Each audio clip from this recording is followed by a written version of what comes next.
Listeners, beware. This podcast contains themes of the macabre and does not shy away from the details. Our content is graphic and our language is colorful. We might not be your cup of tea, so listener discretion is strongly advised.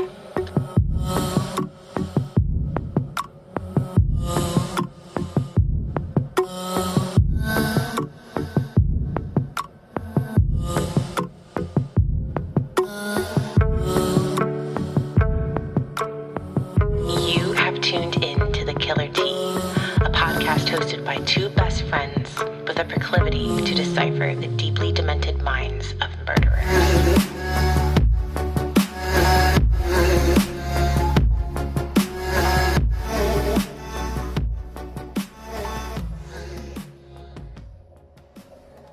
Welcome to the Season 2 finale. On today's episode, we have Melissa Moore from the Happy Face podcast. We are your hosts, Christina And Chelsea. And on today's episode, we are continuing our conversation from last week over the Zoom call with Melissa Moore. And I know sometimes the audio gets a little bit funny, but bear in mind that this is a Zoom call. So we're just going to pick up right where we left off, where Melissa was kind of explaining her involvement in the new Hollywood production about her Happy Face podcast and her father, Keith Hunter Jesperson.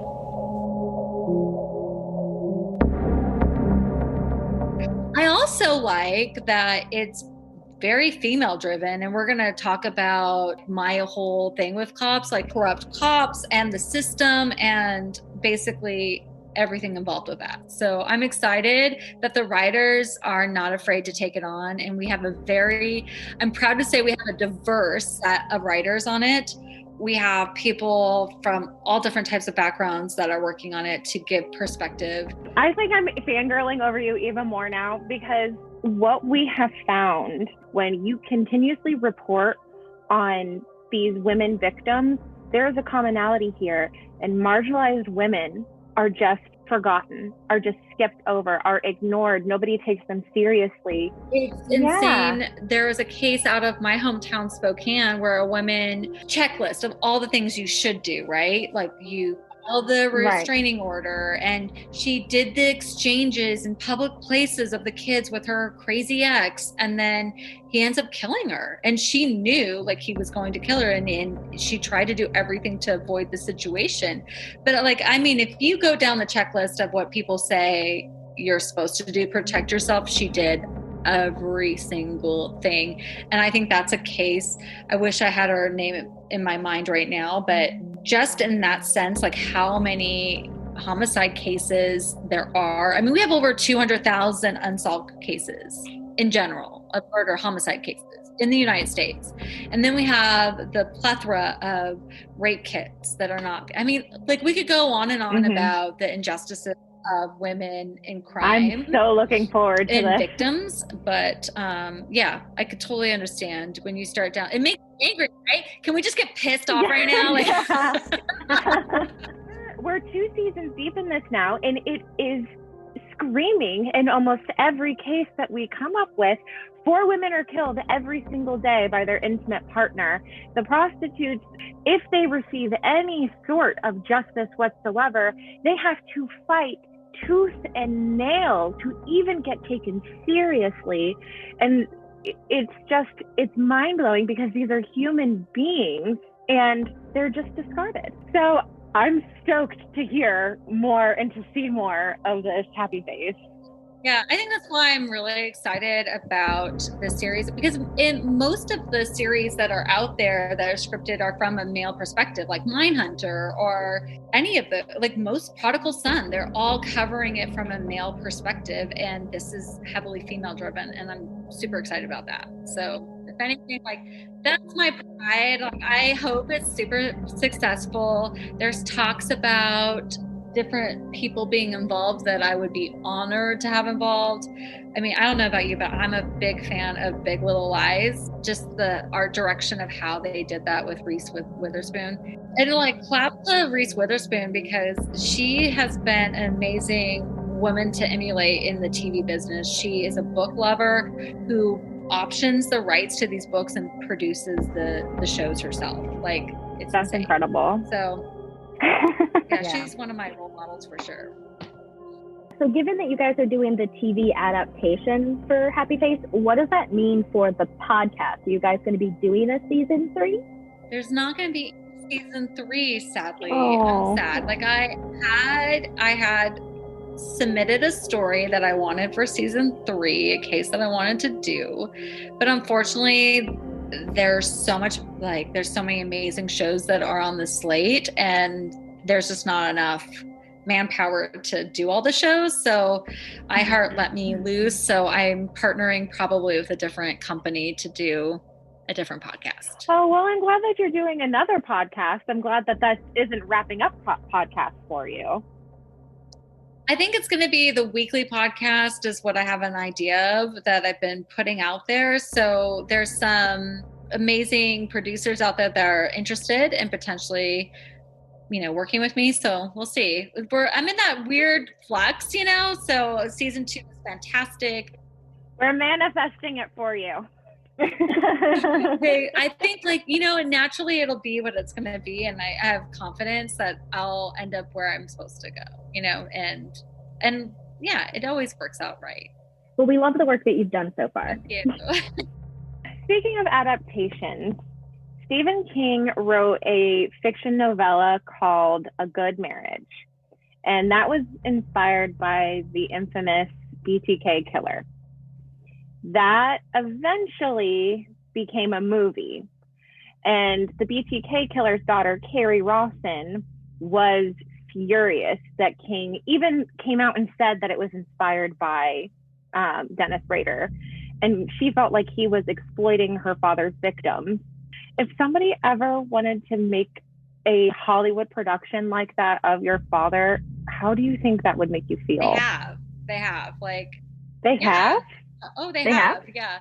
So Lifetime did the movie Happy Face twice. One with David Arquette playing my dad. That Christy Teigen loved it, by the way. It was on she was. Oh, I missed that. He's a huge fan of that movie, and that was weird living in Venice Beach, running into David Arquette, who played my dad, and I didn't approach him and say anything because I thought, what do I say? Hey, good job, thumbs up, I captured my dad's essence. No, fuck no, I wouldn't say that. So I just saw him, and I just kind of kept to myself, and I didn't want to introduce myself too. It's hey, by the way, you played my creepy dad, so I just avoided that whole thing. But yeah, they did adapt twice. Lifetime adapted it into a movie, and they have they show a little bit in the recent one they did with David Arquette. They show him being a family man, so they show the post, the mailbox with Jesperson on it, the last name, and showing kids, and so it was a little, it was a little weird to see that, but I didn't mind. I knew it was coming out, but nobody consulted me. I wasn't a consultant on it. I didn't work on it. So it's, when it comes to creativity, as an artist myself, I feel that it's not my right to judge how people create. And even if it's movies like that about my father, if the victims have a problem, that's their position. The victims' family members can say what they want to say, but it's not I have no entitlement to that at all. When the director made the call and the casting and the way they did it, they didn't live with my dad. So my perspective was my own perspective, and their perspective of working maybe with my dad. I know there's other producers who have worked with my dad, and he was, I think, the inspiration for Red John or some other show, and then he was the serial killer on a TV series that was helping capturing serial killers. There's so many other shows and books. I mean, there's definitely books out there that feature my dad that I didn't participate in. And for Carrie Rawson, I think, I can't speak on her experience, but it is weird to have somebody create, their own artistic vision of what happened in your life or the victims' lives. But I definitely didn't feel entitled to direct them. And if people watch it, they watch it, kind of leads me to, I know it's a question that we have later on, but it kind of seems like this is a good time to fit it in. Do you personally like listen to podcasts about your father or watch movies like those adaptations? Do you watch any of that? Yeah, I do, because I'm kind of curious. Like, I get to be a fly on the wall and hear people talk about, like, I'm not sensitive at all. Like, people are going to say whatever they're going to say about my dad, and people are going to say whatever they're going to say about me, and I've heard it all. They're just not very original. Like, like honestly, like I don't know if you've had haters yet, but when you do, they're not very original. I know exactly, like, they say the same stuff. They'll say, enjoy your blood money is one. The other one is they'll say, you should be ashamed of yourself. And I saw YouTube comments on one of the speeches that you were giving, and you were so genuine and so willing to be vulnerable, and I was just like, what the fuck? Like, people saying those things, and normally, like, Chelsea, we've only gotten like 2 hateful things ever, but we made an agreement that we weren't going to like acknowledge response. We just were not acknowledging it. Don't respond. Don't, like, yeah, it's almost impossible not to read the comments, but if you can, avoid reading the comments and don't respond. I think that's what's sad, though, for perpetrator families and victims and survivors, is just coming forward and they're so scared of the backlash of people and what they're going to say. And that's unfortunate, because, like, you can't win everybody, and you don't want to win everybody, but you just can't. And if I hid under a rock, like, all the good that I was able to create in my life would never have been able to happen. Like, if I listened to what other people wanted for me, if they wanted me to be silent and didn't speak out and just not participate in anything because they thought I wasn't entitled, I shouldn't have a voice, like, that's not, who are they to say that? I don't know. I just kind of got over it. And then when you realize, I guess in my mind, if you can't live up and be at someone's level, then you're going to try to tear them down. And so in my mind, the people who are saying those things aren't happy with their lives, and they want somebody to tear down, you know. I'm incredibly grateful and think it's wonderful that you are invested in breaking a cycle of trauma, because, you know, Chelsea and I do believe that trauma can be genetic and passed down and inherited. And if in this circumstance, you and other families who have been in your shoes just continue to live life like depressed and unable to feel their feelings and have healing and all that stuff, I genuinely believe that trauma can be passed down through your children. And what are you doing then at that point in time? What are you allowing your children and future generations to inherit from you? You know, mental illness and all that stuff is real, and untreated depression is real. And so why ignore these things when we could have the faculties to have healing? Yeah, nobody should walk around like an apology letter to everybody. Like, nobody should have to live that. You need to just live in your truth, whether that's wrong or right. Like, nobody should have any say in that. And I mean, when it comes to having kids, because I have children, and I was very aware of being public with my story was going to have an impact, not on my life, but other people's lives, my kids' lives. But I was kind of at a crossroads where my dad basically kind of made that decision for me when he would, with his case and being so public in the media with himself and the crimes, that I could either just kind of hide away and not address it. I could have done that, but then I could use this as an opportunity to really connect with other people that are suffering. And yeah, there is that side effect of when I do tell my story, I have to talk about my dad, which I'm sure he delights in. And that's not great, but that's just, that's what it is. And I've accepted that. And as you know, Dawn has been understanding of it and supports me with it. But, and my kids are supportive. Like, they're proud of me because I've been able to like break through and do amazing things. And my speaking career raised millions of dollars for nonprofit organizations. I mean, the fraction of money that I got paid to do that is like inconsequential, like not anything to write home about, like is almost free to the speaking events that I did.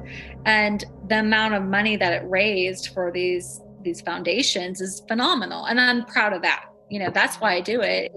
Do I want to go up and speak about my experiences and regurgitate all the trauma? No, but if it pulls on the heartstrings, which pull on the purse strings to fund these positive organizations, then yeah, I'll do it. And that's worth it to me. So they could say whatever they want. It doesn't even faze me anymore. I don't even care. Well, so you just brought up a question, more or less, that I think, Chelsea, you want to hit on the thing about Keith and attention? Obviously, there was your podcast, and then we did 4 episodes on your dad. Do you think that he is loving the attention that he's getting? Absolutely. Oh yeah, absolutely. But what's surprising? I mean, we figured that. Absolutely. But like, so just to even go like back to it, I get emails weekly from different production companies that are doing different productions on my dad. So some of them I don't participate in at all, and some of them I'll like recently. So there's like right now in the works, I've gotten there's a 2-hour special on another, like basically all the crime networks are doing specials, and I'm not involved in any of them. I decided not to be involved in them. And how I choose now is basically my I want more control now in my story and how, because when I started out, I had no control. I kind of was at the whim of what producers wanted to do. And as I became a producer myself, I got to control things. And I now want to make sure that the integrity of what's being done is leading to something that I believe in. And so I'm not speaking negatively about the productions that are going on right now. It's just in the season of my life, I just don't have the desire to regurgitate the details anymore of what happened. You know, I feel like I said it all. Maybe like in the future, I'm like, my father had a heart attack, I guess, recently. And so I've been kind of thinking about what would be my last words to my dad. So, and I also am debating, is that something I want to keep private, or is that something I want to share? And part of me leans on both of them have their pros and cons, right? So if I keep it private, it shows him that it's truly genuine. There's no front for that. You know, like I'm responding to him, and he knows that it's not for cameras. But I know whatever I do is not for cameras. It's just what it is. So, but then there's the other part where I've shared so much with people, and part of this whole process, and that is part of the process. If he dies, that's part of the process. When he does pass away at some point, how am I going to deal with that? And how do other families deal with it when somebody that committed crimes like that pass on? Like, is it over? I don't think so. I don't think it's over when he dies. Like, I think for Don, it's not over. You know, for some of the families, it's not over still. So, I don't know. So I've been like thinking about what I want to say to him. And I went on a tangent. I'm sorry. But no, you're fine. Sorry. It went probably way off path. You're elaborating more on just how much this impacts you in all different avenues. I mean, he gets this attention, but also you have to cope with what you want to have control over. And I imagine when everybody else was pulling the strings for years and years and years, to finally realize that you now have autonomy and control over stuff, that has to be really liberating. It is. It's super liberating. And it comes from just years of experience now and understanding how things work and what matters and picking your battles. And it kind of segues into the question you just asked me, which was about when other people create work. There's just you can't control people. If I wanted to live in that space, that with my life, wanting to control how everything goes with my father in the world, then I would be it. So I guess my advice for like Carrie Rawson would be you have to let it go. Like, you can't control how people are going to tell your dad's story. And she did tell her story in her book, and she's come out in documentaries, and she has told her story. So maybe she'll get to the place where she'll find that peace to let it go and let the victims' family members, if they have a problem. I don't think I heard anything from the victims' families on his particular case. I know there's been a lot of stuff said by one of the sons, but I don't remember anything in particular about the film. Okay. Yeah. So I've worked with Charlie, and he's fantastic. So maybe, I mean, there's naturally a mystique. You know, we want to know why someone kills and how did he become like this? So that's normal. You know, it's totally normal. But yeah, it's just, you have to let it go. And at least that's where my stance on it. And even with my dad, like, that's like, it kind of treat him the same way I do haters, which is just ignore him. So, you know, don't give me energy. So are you guys ready to talk about media now? Oh boy. Oh boy. I'm really curious about this. Okay. Yeah. So we did talk about a bunch of your media experiences, and you have kind of like touched on some of this, but over the years, obviously things have kind of transformed. But overall, I would say, what has been your experience with the media? Has it been mostly negative, mostly positive? The media is actually a powerful tool for good or bad. And this is what I've learned about the media, which is, if you no comment, they will come up with a comment, or they'll ask somebody for a comment. And this is probably would be a great interview for like crisis PR people. But like, what I've noticed is that the truth that I've come to know is that when a breaking case happens and you're the center of it, that if you stay silent, that is one method. But if you stay silent, the media is they need a comment. They have to have a comment. So they'll go to sources around you, and you have no control over the sources around you, what they're going to say, whether you think you had a great relationship with them or not. You know, they're going to say whatever they're going to say about you, your life, what they speculate about your life. And so I find it's best to make a comment, to have an active voice. And if you are actively participating with the media, you have way more control. Not being passive, you have to take control. You absolutely have to take control and defend your point of view. Otherwise, what happens, we live in a digital era. What happens is that if you don't make a comment, they will take a comment, and then they will speculate, and they'll come up with some comments, and nobody does fact checks anymore. So if you'll notice, if you do any news source on a story, a breaking story, you'll have neighbors commenting, people speculating. Like, I'll just use Chris Watts, for example. Like, there's people who came out that he was like had different relationships that came out of nowhere. Well, how do you vet those relationships? Well, obviously you want to like acknowledge true victims and believe them. But then, so the media is like kind of in this weird predicament where they're like, well, we need a quote.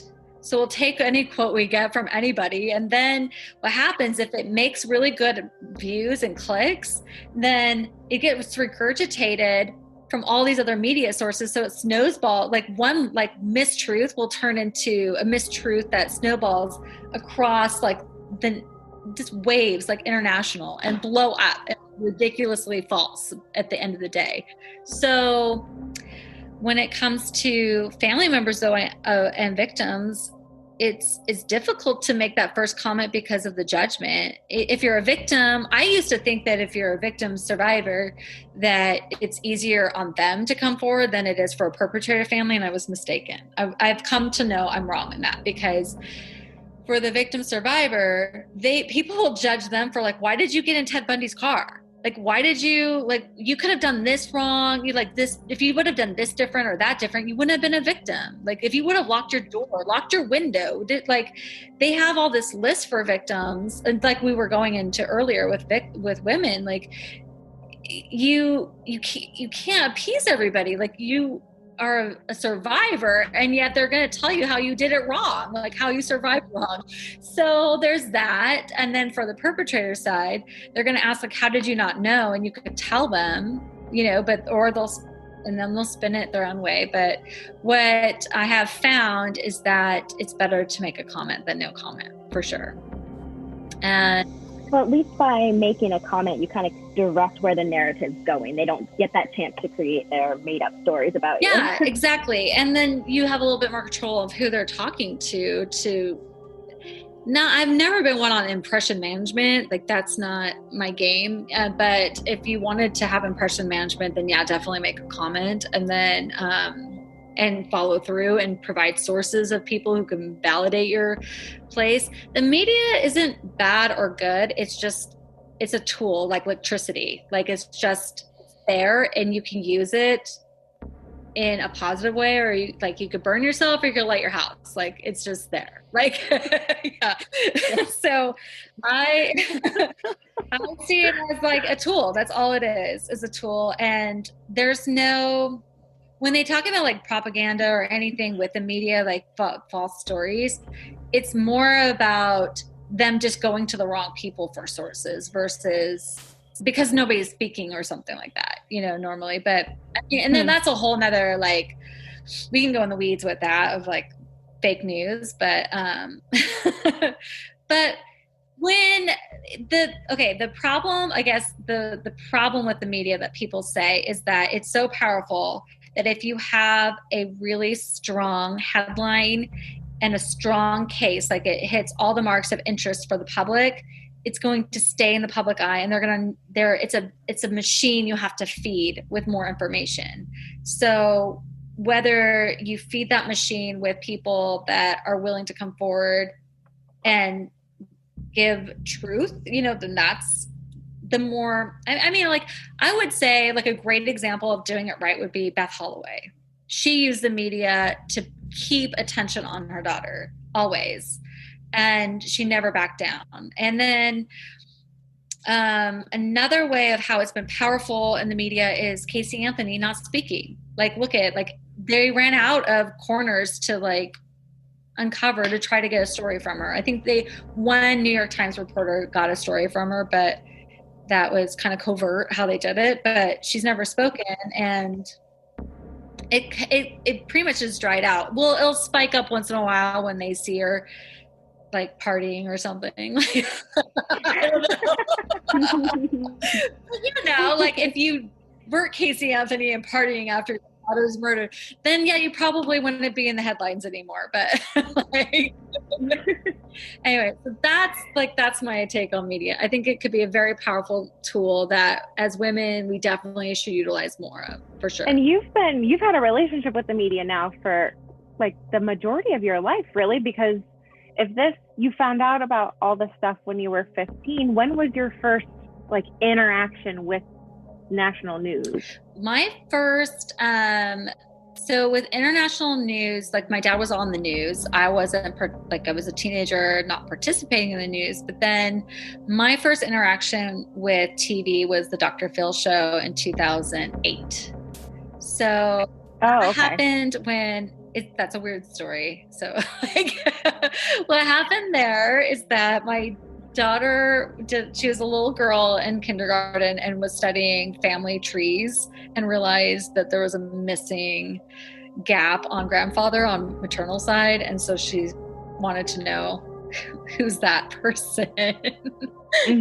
So I wasn't really prepared to tell her, but that got me on the quest of like, hey, at some point I'm gonna have to tell my children about my dad and their grandfather. And so that got me to look for materials, and there wasn't anything there. There's no how-to books on that. So it just like, it was what it was. And then I ended up watching, because my kids were little back in those days, I was watching daytime TV, I had breaks. I didn't have podcasts back then. I had Dr. Phil, okay? So was he just a correspondent at this time on the Oprah Winfrey Show, or was this his own show? I can't remember. This is his own show back in 2008. branched off of Oprah. He had his own show, and then he was doing a case with a high conflict divorce where they're like using the kids against each other in this divorce. And Dr. Phil was basically an advocate for the children who couldn't really, they've been grossly abused. And I was so impressed. That was the first time I've ever witnessed in real time, or on TV, I should say, anybody being a voice for someone who couldn't speak, like in their defense. And I never had that with my dad, or I never had that as a victim. I never had someone stand and say, this is how Melissa deserves to be treated. No one did that for me. So when I saw that, I thought, oh my God, I want that for my kids. Like, I don't want to hurt my kids. So I want someone to tell me straight of how to not hurt them. That'll be an advocate for my kids, basically. So I wrote into the Dr. Phil show, and then they offered me two options. They said, do you want to either come on the show yourself, or do you want to participate with 13 other people in a Get Real retreat? And I'm like, safety in numbers, Get Real retreat. so I did. And then I was so nervous, but it was the best thing I could do because it outed my secret. Nobody knew at that point. Because I was an adult, it never came up. Right. So did you have an overall positive experience with Dr. Phil and all of that? I wouldn't say it was positive. It was transformative, but I wouldn't say it was like, it was everything that you probably would suspect it was. Like, it was, when you're producing TV, there's a shallowness sometimes to it that you have. Nothing really is kind of coming organically. It has to be planned. So when I walked in, I was thinking, everything's going to happen kind of organically. Like this, it's going to be this experience like you would go to a retreat, in Sedona or something. Like, that's what I kind of pictured in my head, is like, this is going to be full of, awareness. I'll walk away with awareness. I'll have all my answers. I really was naive. Okay. That's maybe what I should say. I walked in naive. I thought I was going to go in, meet the wizard, and he was going to tell me the secret. And then I was going to walk away and be like, okay, I got it. But basically what he did for me was just let me out my secret. So everybody knew, because at the time, I think his ratings were like hitting 8+ million people, which is a shitload of people in the US that are watching, and you can't hide from that. People knew. So then I had a lot of people coming forward, like, I had no idea you endured this. So I had a lot of support, and a lot of people wondering, like, why would you air your dirty laundry on TV? So like, I had it then too. And then what happened is that was my first experience. And then my second experience was the Oprah show.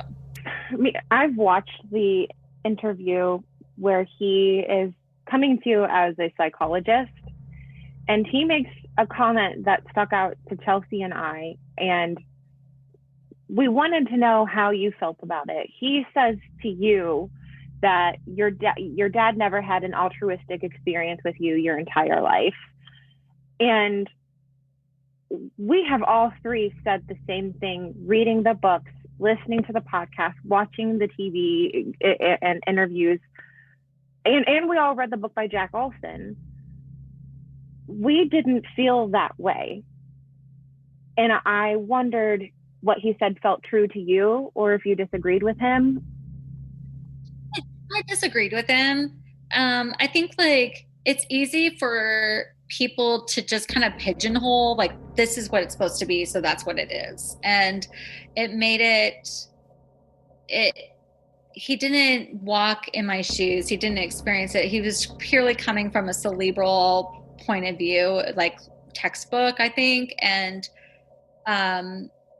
thankfully, I'm glad that I take experts' opinions with a grain of salt. I think always when it comes to doctors of any sort, that if you believe, like if you know your body, your mind, your mental health, like everything you know about yourself you are your only advocate. You have to like stand up for that.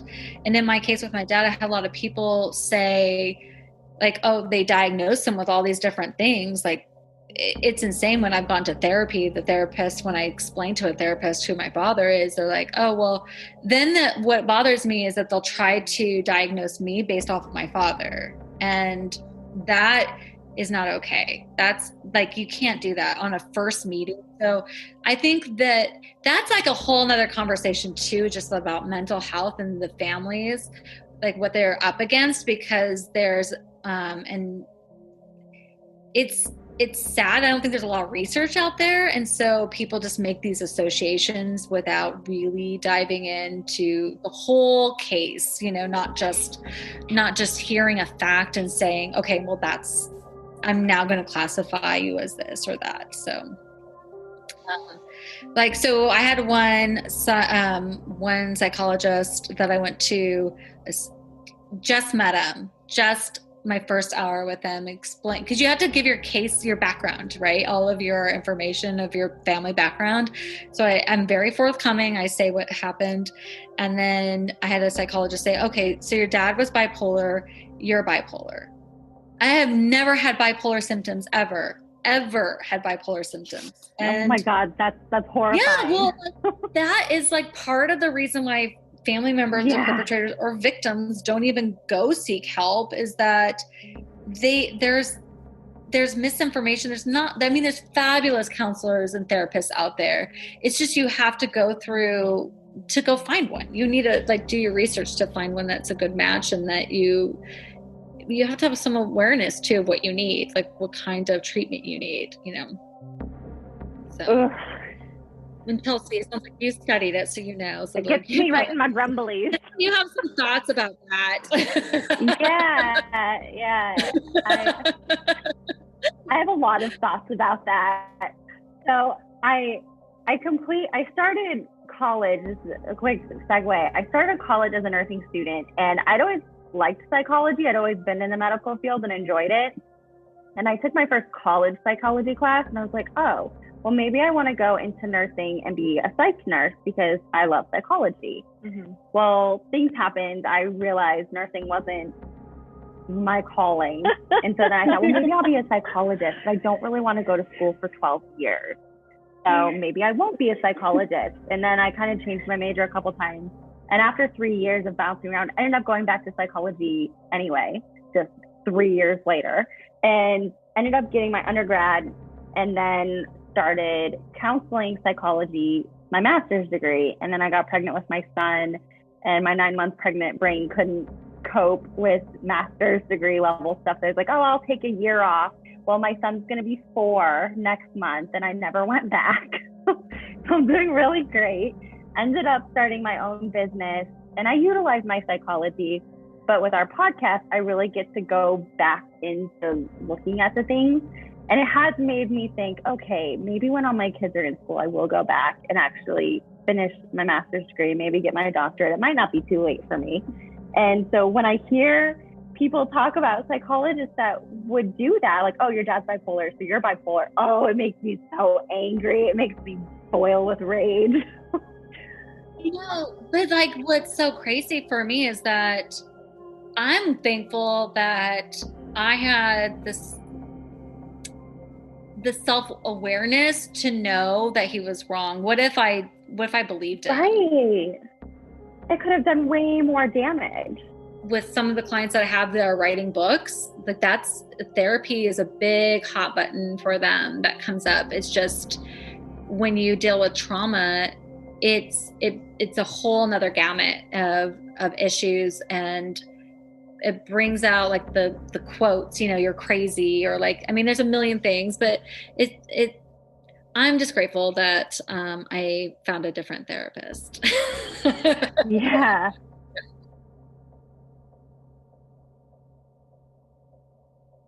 So we know that several victims' families have spoken out about not wanting any media attention around the horrific deeds that happened to either them or their families.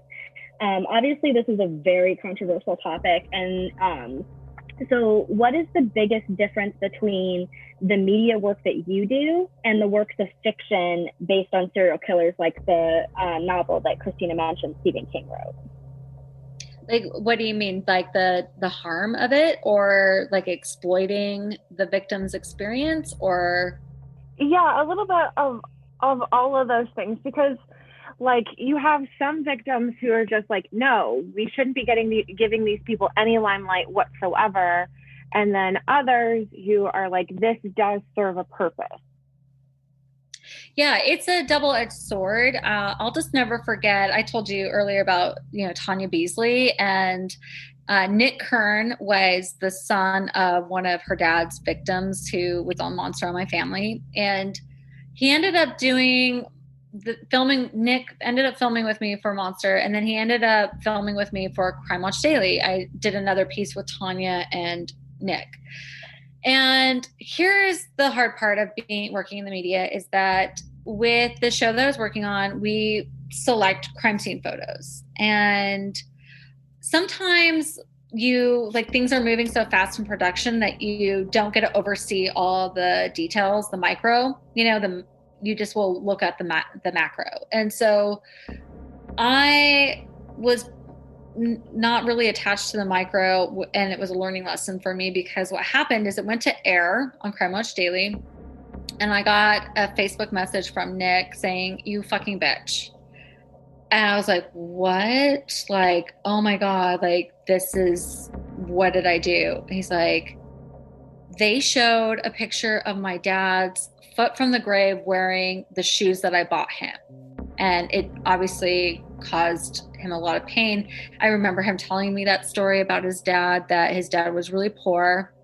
And he asked Nick, his son, for like $20 to buy shoes to go on this job interview, which ended up being to his demise. Like he went and met with Richard Beasley, and he ended up killing him. And one of the crime scenes photos showed those shoes that Nick had bought him. And like, that is hard because it didn't have his like foot sticking out of the grave. It was like his shoe on top of the grave. And so when you have like if you're not in it and you don't know all the stories around it, you can innocently see that as a non-gruesome crime scene photo that would be acceptable for TV.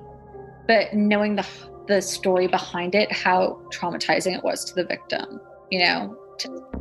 So there's a fine line when you're working in TV, like what do you put in and what do you leave out? And that's just a delicate dance. And like right now for me, for the podcast, Two Face Presents Happy Face, if you've heard, James Fredrickson has gone on and talked about his belief in the innocence of Diane, and like how I end up kind of walking down the path of how she's not innocent. And like there's some issues about some of the forensics he has with it. So people, even when you're creating it, there's always going to be backlash from victims. Like I would say James Fredericks is a victim. His sister robbed him of his life, basically. Like he's used all of his resources, his life, to try to defend her, and he's lost so much time. And so I would feel like he's a victim in that regards. Nick, obviously, absolutely a victim because of his dad. But yeah, it's when it comes to victims not wanting to be exploited and re-traumatized, it's definitely a really delicate balance, because there is that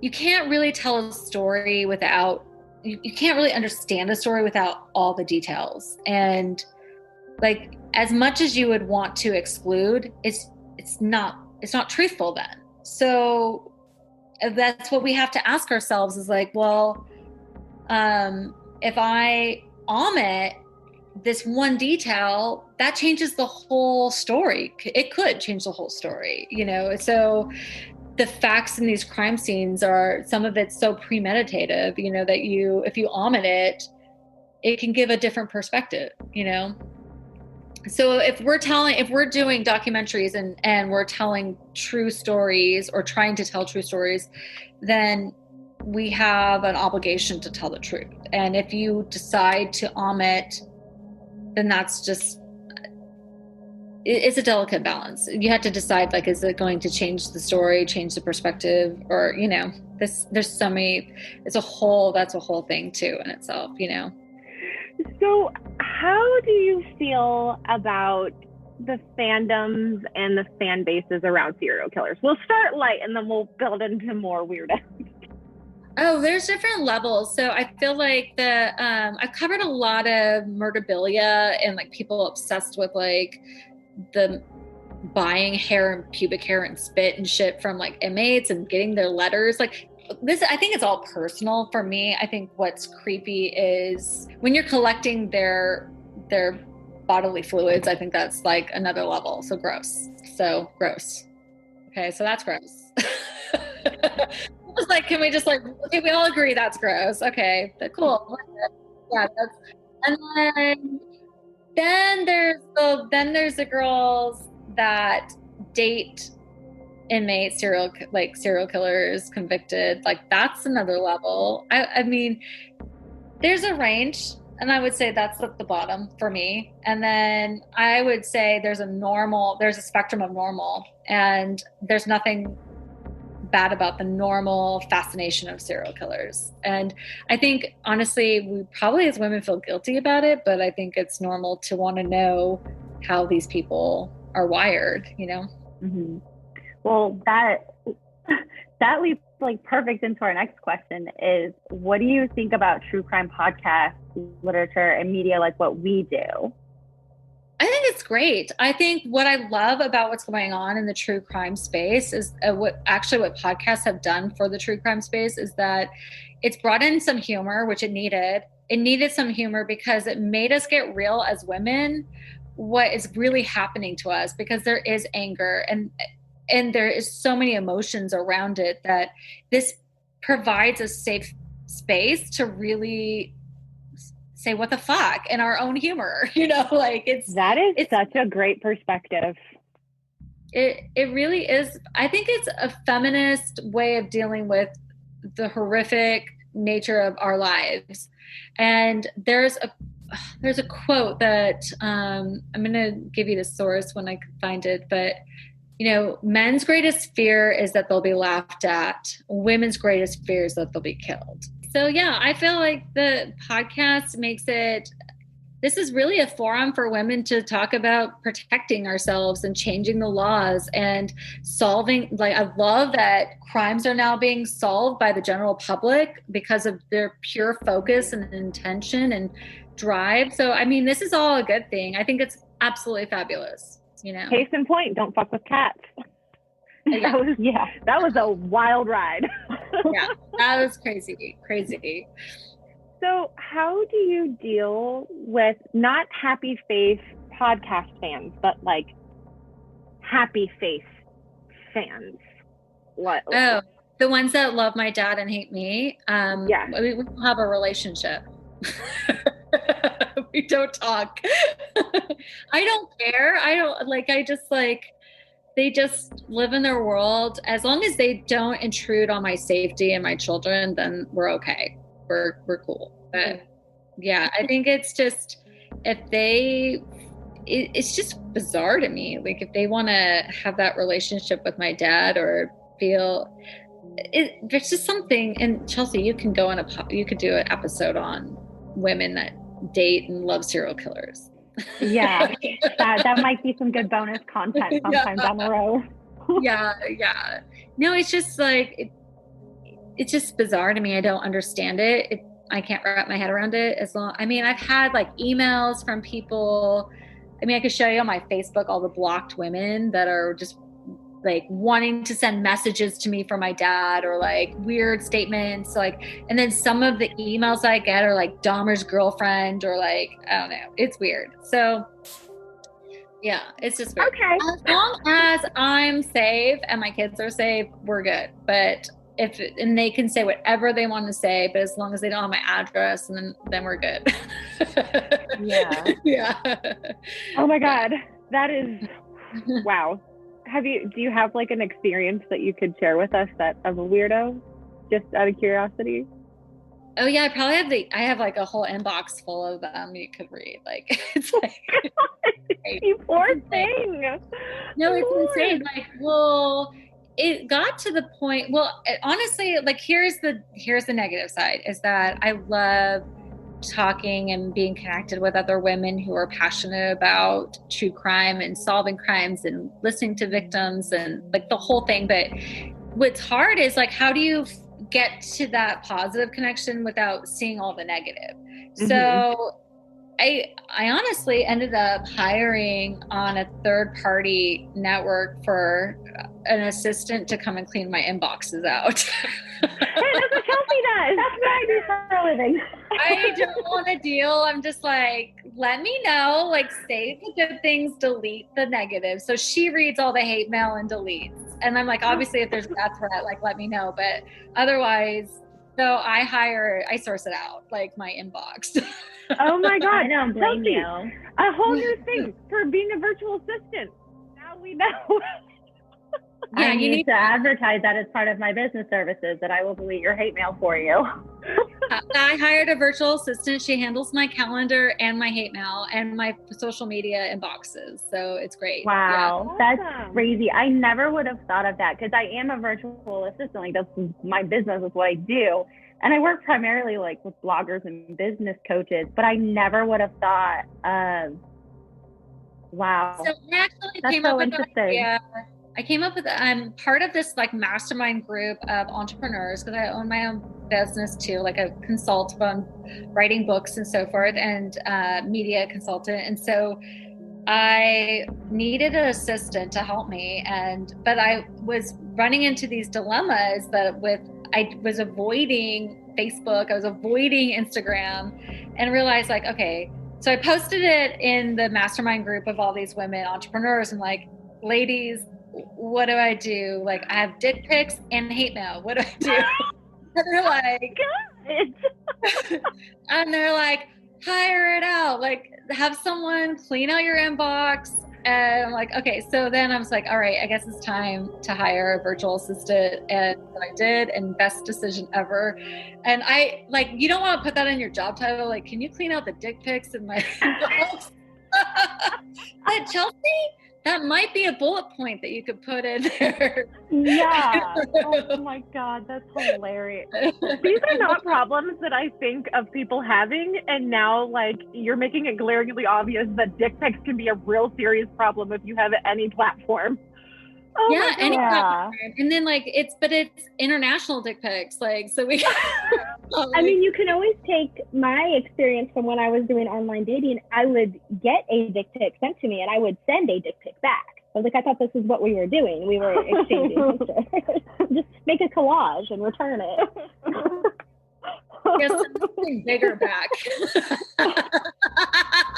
Like, oh, I've had better. Sorry. Sort of ranking system, 3 out of 10 stars. Yeah. Not the best picture. Maybe try a different angle and lighting. Are they genre-specific dick pics? Like, are they sending them to you because of true crime? Are they sending them to you because you are a... I don't know. It's just a thing. Oh, I saw you on this true crime show. Crime show. You're beautiful. Here's a picture. Like, here's my dick.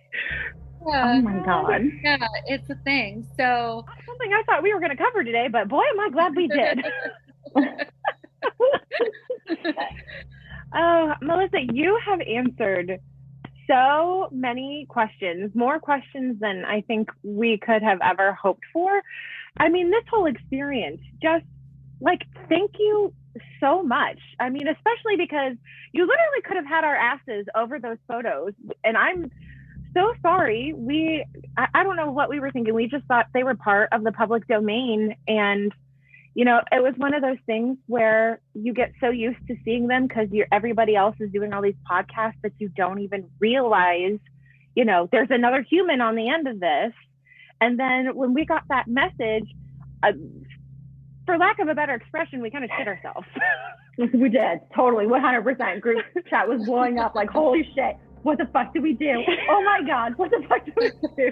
It's natural to totally assume that, but it's just a thing that's out there. Like there's actually books published with my family photos in it on Amazon. But it's like to take the time and like it just becomes, it's not really something I really want to focus on. You kind of like, it's like what we talked about with movies, you just let it go. And like you go say something, and if they do something about it, great. If they don't, whatever. I'm not gonna litigate like at all. That never even crossed my mind, by the way, like never even crossed my mind. So like, it's just, well, I mean, it did make us like kind of rethink how we do things on our Instagram, because we don't want to post a serial killer's face. Like that's not our goal when we're posting our episodes, because they're not necessarily like our main focus, even though we are talking about them. So we'll usually throw in like some photos behind our cover photo. And it's really made us rethink like, okay, maybe we need to chill on all the photos and just look for like a mugshot and leave it at that. Yeah. So like, so I mean, honestly, it could help us out. I could help you out. So working in true crime and making documentaries, anything that is in police reports or crime scene photos and 911 calls are public domain. And then any like family photos are normally sourced by something. News footage is sourced. Like it's just, I wasn't really working in true crime. I wasn't the one who did all the archive materials. Normally I hired that out, and you can definitely, if you wanted to, hire someone who worked in production as an archive to help if you wanted to really get into adding more photos and sourcing those. But anything that is in police files, totally free game to use. And it's been not like you wouldn't come into the world knowing that. Like that's not like you would just know. It was a much needed moment. That we were very fortunate to have someone like you that has so much grace that didn't, have our asses for it. And it's definitely we're all like, we're good. We're good. So we do, like, you are well entitled to have been able to really let us have it. So we appreciate your grace, and that was amazing. And we'll never do that ever again. You're fine. But at the same time, I'm like low key glad that those hashtags worked, because we got to like sit and talk to you for almost 3 hours. So it all came together in a really amazing way. I applaud you ladies for what you're doing. I love that you're bringing attention to this and to these cases. They need to have a voice, and I love that you all offer a different point of view. So I think it's great work that you guys are doing. That's why I'm honored to be a part of it today. So thank you so much. Thank you. You're such a badass. All right, girls, do you guys have any like random questions that you want to ask her before we let her go so she can get some dinner? I think we've covered so much. Literally, like my head is spinning. We've covered more than I could have even hoped for us to talk over. So I'm good. No, I just want to thank you for the opportunity to talk with you. And I think all the work you're doing to advocate for victims and their families is amazing, and keep it up. And I'm glad we were able to kind of chat with you for 3 hours today. Okay, it was fun. This is girlfriends hanging out, so it was a blast. All right, my darling. Bye, ladies. Bye. And that's it. That's it. Season 2 finale is done. It's done. Season 2 finale is done. The next time you hear from us, we will be in season 3. Can't wait. Holy crap. We hope you loved this interview with Melissa and Tara, of course. Thank you so much, Melissa, for getting on our podcast and taking 3 hours out of your day to talk to us. We were able to condense this podcast down just a little bit. But yeah, Melissa was gracious enough to talk to us for 3 hours. And we love her. Yes. She's the number 1 MVP ever of all time. Sweetest human in the world. 10 out of 10. Would recommend. 100%. All right, y'all. Well, you can follow us on Instagram, Facebook, sometimes Twitter, and YouTube at The Killer T. You can also send us an email at thekillert@gmail.com. And we'll see you after our little break.